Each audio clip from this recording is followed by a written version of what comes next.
Ova pjesma je samo za Laru, jer ona danas slavi rođendan.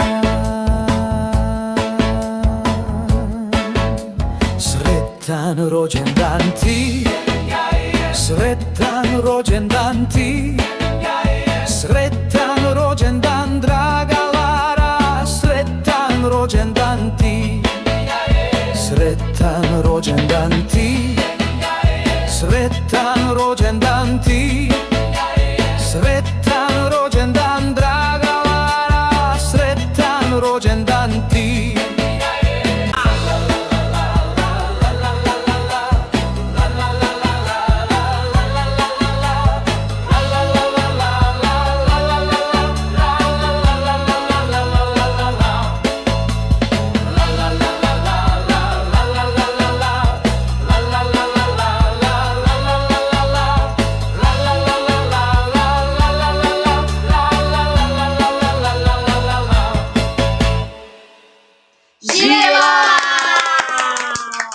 Klikni like i subscribe. Vidimo se uskoro.